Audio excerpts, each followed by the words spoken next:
I just got this awesome Roccbox from Gozney. We're gonna go ahead and test it out, see how well it cooks Neapolitan style pizza. Now, the fire is blazing, we're gonna leave it on, let's get to it.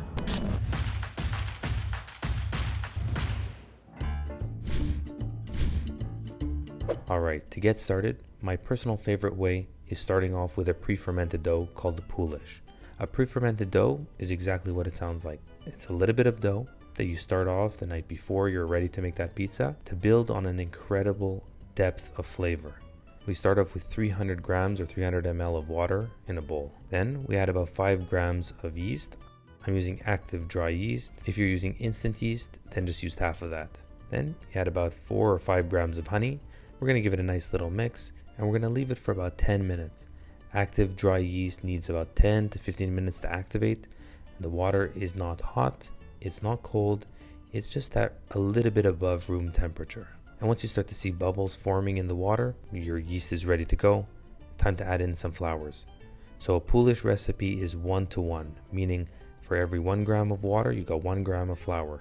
We did 300, so you add in 300 grams of flour. So you give it a nice mix, but not too crazy, just enough to get it nicely incorporated with each other. Then you get some plastic wrap, completely covered, and you leave it on the counter for 1 to 2 hours at room temperature, not more, because after that, it's going into the fridge for the slow pre-ferment process. After 1 hour, you can see that bubble that's formed because of that plastic wrap. That's actually caused by the gases that are building up inside. So I'm just gonna go ahead and lift the saran wrap to let the gases escape, and in the fridge it goes. The next morning, I'm getting started on the process. Let's take a look at how it came out. All right, the active dry yeast bubbled up quite nicely. Now the smell you want coming from the poolish is like a yogurty kind of smell. If it has a vinegary, acidic, or even the smell of beer, it's no good. Unfortunately, you gotta start again. Now we're gonna go ahead and actually prepare the rest of the pizza dough. We start off with 100 ml of water. We're gonna add the poolish into the water, scraping it nice and slowly. Take a look at how airy that is. That's the beauty of a pre-ferment. You mix it up thoroughly until it's mostly dissolved. Go ahead and add in 10 grams of kosher salt and mix it in well to fully incorporate it. And once it's nicely mixed, we're gonna add in the remaining 315 grams of flour. We're going for a 65% hydration on this pizza.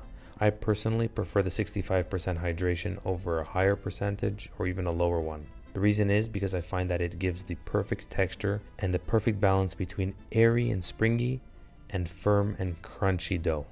So now we want to mix it as well as possible before we get it onto the counter for the kneading and mixing process. Once it's more or less incorporated, add a little bit of olive oil onto the hands to make it a bit more manageable.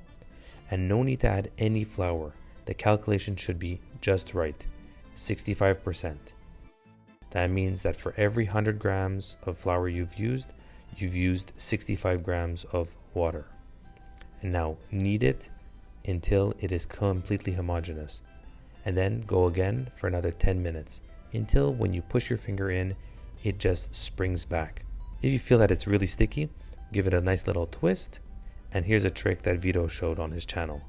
Cover it up for 15 minutes and you leave it. Don't touch it, covered. And as soon as you lift up that cover, it's going to be nice and smooth. We're going to oil up another bowl. We're going to lift up the dough ball by putting our hands beneath it and lifting up slowly. And then twisting, putting our hands beneath it and lifting up slowly. By doing this, you're stretching the gluten structure, creating a beautiful, nice and soft outer layer, which is what you want on the first round of pizza dough. Now we're going to cover it with a damp cloth or some more plastic wrap and let it rise for an hour. By the way, side note, if your hands are not dirty when making this, your pizza won't come out as good. It has been now an hour.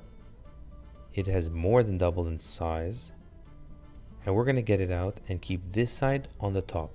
Wow, it is so soft and so airy. Scoop it up gently, put it on the counter, and aim for 225 to 250 grams.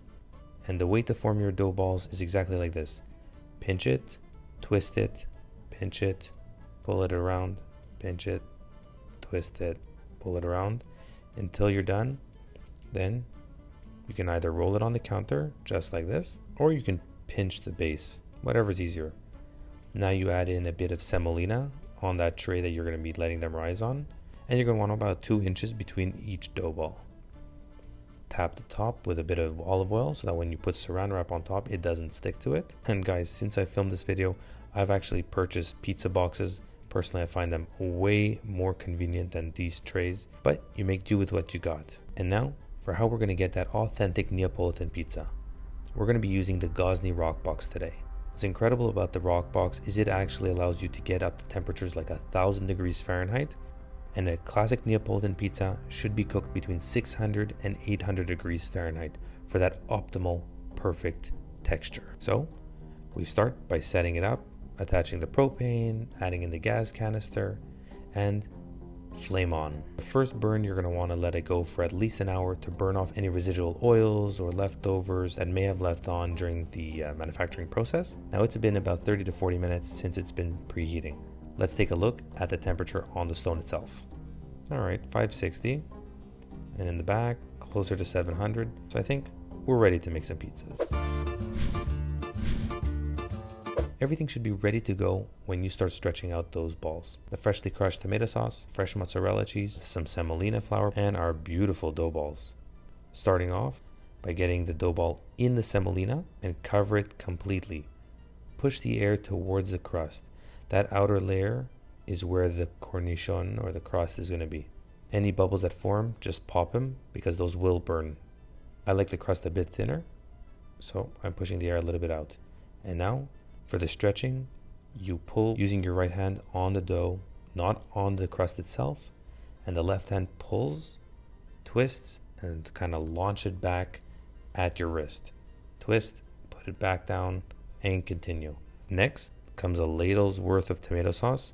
Get it all over the place, starting in the middle, and then some fresh mozzarella. I just ran out of Parmesan cheese, so I didn't add any. And you sprinkle a little bit of olive oil, and with confidence, pull it onto the peel.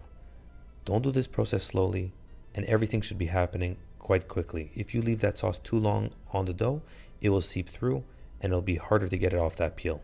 And it's time to launch it into the oven. All right, let's start the timer. How long will it take for this pizza to cook? 30 seconds in, we take it out quickly, give it a little twist, and put it back in. If you're liking this so far, give this video a big thumbs up, and let me know what you think about it in the comments section. If you haven't already, by the way, don't forget to subscribe. Support the channel by ringing that bell and keeping up with our videos. Oh, and a little secret, we just launched our members block, so go ahead and check that one out too. Back out, looking good so far.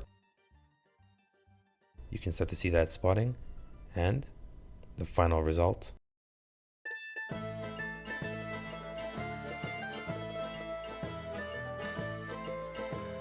Don't tell me that doesn't look incredible. You just throw on a little bit of fresh basil at the end, and the smell is unreal.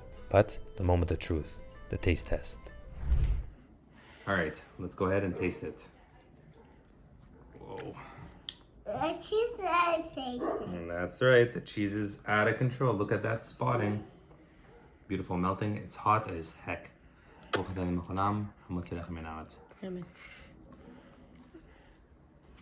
It's so fluffy, so airy, so delicious. It tastes the way a pizza should.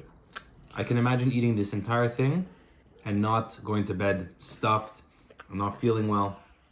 Really, this is exactly the way Neapolitan style pizza should be.